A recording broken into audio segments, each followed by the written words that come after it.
रामचरितमानस पर सियासत हो रही है। रामचरितमानस का विरोध होगा, ये कई लोगों की आस्था को ठेस पहुंचाने वाला भी हो सकता है। लेकिन इस सारे विवाद के बीच जो बयान आ रहे हैं वो इस मामले में आग में घी का काम करते हैं और इस पर जमकर सियासत भी गहरा जाती है। देश भर में रामचरितमानस और इसकी चौपाइयों को लेकर छिड़े विवाद के बीच आरएसएस प्रमुख मोहन भागवत ने बड़ा बयान दिया है। उन्होंने कहा कि सत्य ही ईश्वर है, सत्य कहता है मैं सर्वभूति हूं, रूप कुछ भी रहे योग्यता एक है, ऊंच नीच नहीं है। शास्त्रों के आधार पर कुछ पंडित जो बताते हैं वो झूठ है। जाति की श्रेष्ठता की कल्पना में ऊंच नीच में अटक कर हम गुमराह हो गए, भ्रम दूर करना है। बिल्कुल एग्जैक्टली जो मराठी में बात कही है मोहन भागवत जी ने, उसका हिंदी तर्जुमा आपको मैंने बताया। दरअसल हुआ ये था कि उनके बयान को जब रखा गया तो उस बयान के कई मायने निकाल लिए गए। उसके अनुवाद के आधार पर जो चीज़ें कही गई उससे अर्थ का अनर्थ भी हो गया, ऐसा भी कहा गया। पहले उनका बयान इस तरह से चल रहा था कि पंडितों ने ये जाति बनाई है, कई लोगों ने लिखना शुरू कर दिया है। हालांकि एएनआई जो न्यूज़ एजेंसी है उसके आधार पर या उसने जिस तरह से बयान लिखा था उस हिंदी तर्जुमे पर बहुत सारे लोगों ने खबर बना दी। उसके बाद में एजेंसी ने भी माफ़ी मांगी और बयान को नए सिरे से लिख कर रखा, जिसमें बताया कि शास्त्रों के आधार पर कुछ पंडित जो बताते हैं, तो इससे बड़ा फर्क आ जाता है। पंडितों ने जाति बनाई और शास्त्रों के आधार पर कुछ पंडित, इसको समझ लेंगे थोड़ा सा और उनके बयान को समझा जाएगा। एक बात तो स्पष्ट है कि उन्होंने ये कहा है कि जाति व्यवस्था वैसी नहीं है शास्त्रों में जैसी समझाई गई है। कुल मिलाकर वो ये बताना चाह रहे हैं।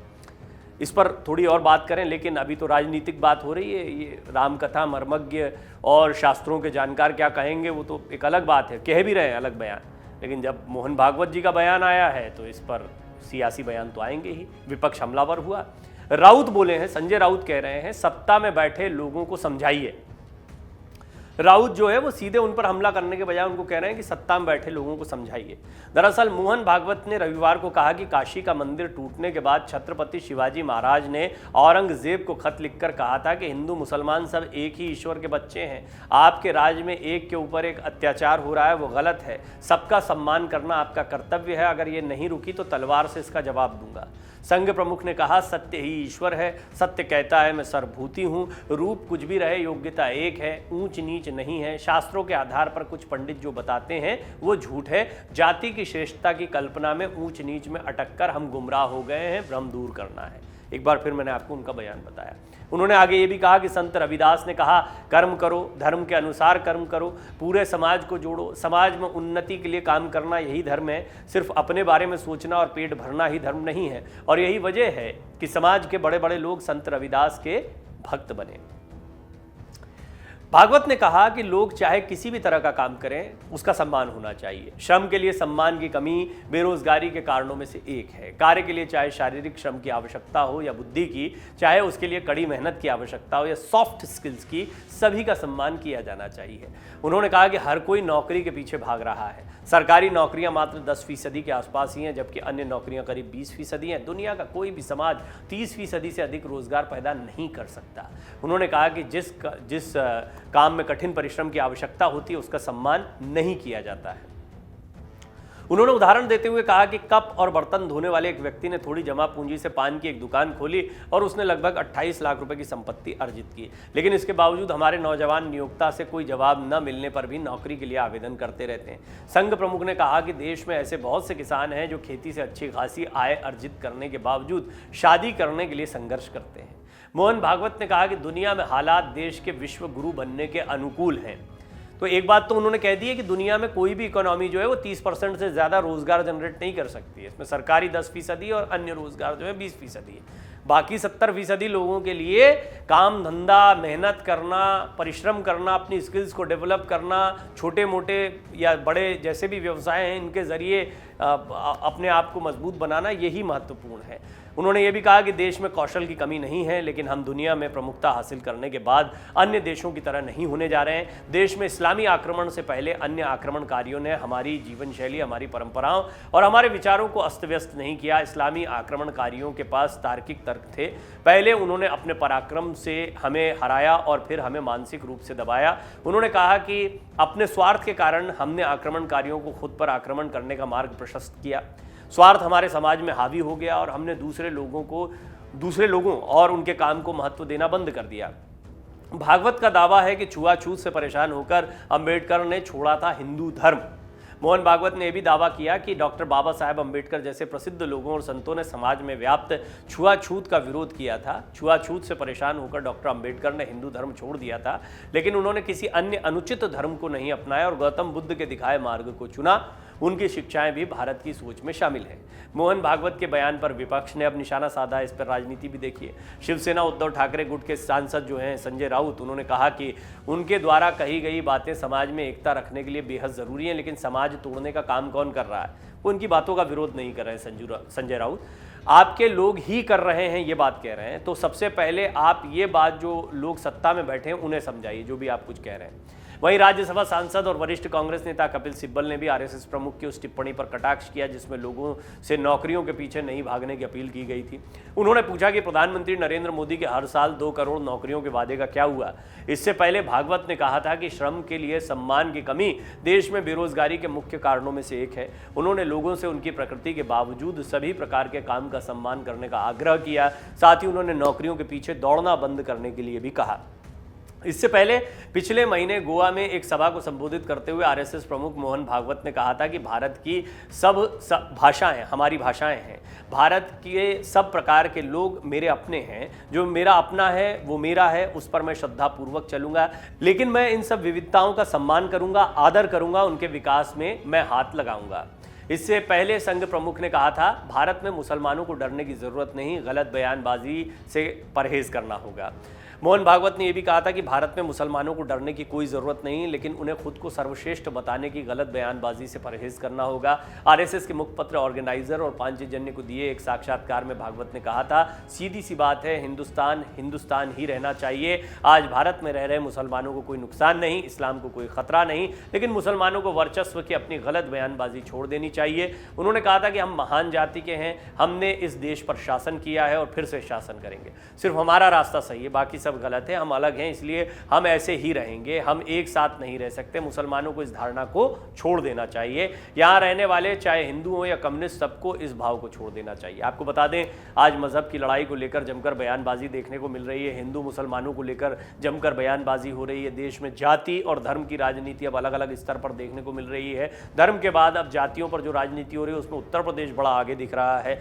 और बिहार से जो एक कमेंट से रामचरितमानस पर बिहार के शिक्षा मंत्री ने कमेंट किया, उसके बाद में फिर स्वामी प्रसाद मौर्य ने उत्तर प्रदेश में इस मुद्दे को उठा लिया। अखिलेश यादव भी उनका समर्थन ही करते दिखाई दिए, विरोध तो किया नहीं है, बल्कि वो ये कह रहे हैं कि योगी आदित्यनाथ से सवाल पूछूंगा।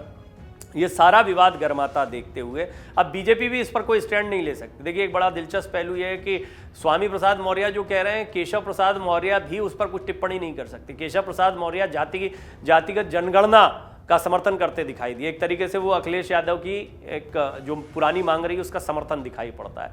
तो बीजेपी के पास भी बहुत ज़्यादा इस पर कहने को कुछ नहीं है। आरएसएस प्रमुख मोहन भागवत ने इस पर अपना बयान दिया और ये इसको समझना भी होगा।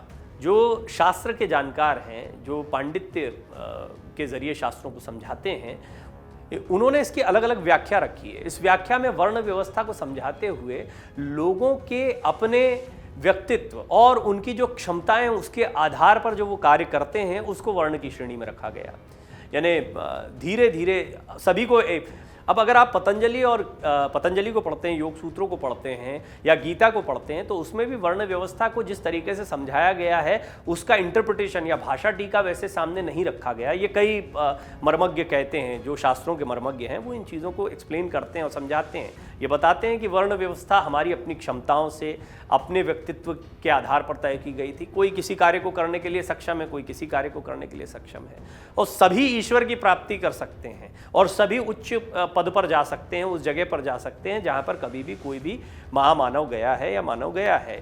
बहरहाल, इस सब के बीच में अब एक बहुत महत्वपूर्ण सवाल खड़ा होता है कि शास्त्रों को इस तरीके से अब कौन समझाएगा। शास्त्रों को समझाना एकदम एक अलग कहानी होती है और शास्त्रों पर राजनीति करना एकदम अलग कहानी होती है। शास्त्रों को समझने में कितने लोगों की रुचि है और शास्त्रों को समझने की आवश्यकता जिन लोगों ने शास्त्र समझे नहीं खुद, वो शास्त्रों के ऊपर ज्ञान दे रहे हैं। बहुत सारे आप देखिए, ये इसको भी मैं राजनीतिक बयानबाजी मानता हूं, लेकिन योगी आदित्यनाथ जो कह रहे हैं, उन्होंने कहा अखिलेश यादव को जवाब देते हुए, अखिलेश यादव ने कहा कि ढोल गवार शूद्र पशु नारी, इस चौपाई का जरा हम भी अर्थ समझना चाहेंगे। योगी जी जो है वो सिर्फ राजनेता नहीं है, योगी भी हैं, तो वो समझाएंगे।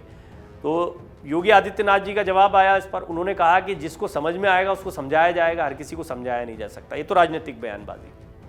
हकीकत ये है कि सचमुच में शास्त्रों को इतनी सहजता से समझाना या हर किसी की समझ में आ जाए बड़ा मुश्किल होता है। इसीलिए एक नरेटिव, जब मोटे तौर पर, ऐसा नहीं है कि जब गोस्वामी तुलसीदास ने रामचरितमानस लिखी तब इसका विरोध नहीं हुआ होगा, तब भी हुआ होगा, तब भी इस पर कई टिप्पणियां हुई होंगी, या बाद में भी कई बार इसके ऊपर सवाल उठते रहे या इनकी चौपाइयों पर प्रश्न चिन्ह खड़े होते रहे। लेकिन इनको समझाने वाले लोग भी आए जिन्होंने इनके सही अर्थों को समझाया है। बहरहाल अर्थों को समझना न समझना ये तो एक अलग बात है। मन में जो चीज़ें बैठी हुई हैं और जातिगत व्यवस्था जो एक विकृति के तौर पर समाज में बाद में विकसित हुई है, इस पर प्रहार करने की आवश्यकता है। मोहन भागवत भी यही बात कहते हुए दिखाई दिए, लेकिन उनकी बयानबाजी को राजनीतिक बयानबाजी के तौर पर लिया गया है। अब देश की स्थिति अलग है। एक आरक्षण व्यवस्था और मंडल के समय से जो कुछ शुरू हुआ, उसके बाद में हम देख रहे हैं कि देश की राजनीति का रुख ही अलग हो गया है। देश में जातिगत व्यवस्था के ऊपर राजनेता भी खुलकर टिप्पणी करने से कतराते हैं। कुछ कहा, कुछ का कुछ हो जाता है। भागवत साहब की बयानबाजी पहले भी सामने आई थी, और आपको याद होगा बिहार चुनाव के दौरान नुकसान हो गया था, इस तरह की बात भी कही गई। खैर, ये सब राजनीति से जुड़ी हुई बातें हैं, लेकिन राजनीति में अब चाहे वो धर्म की राजनीति हो, जाति की राजनीति हो, ये दोनों हावी होती दिखाई दे रही हैं। एक ऐसा दौर है, रामचरितमानस तो एक बहाना है, ये जातिगत व्यवस्था पर टिप्पणियां करना तो एक बहाना है।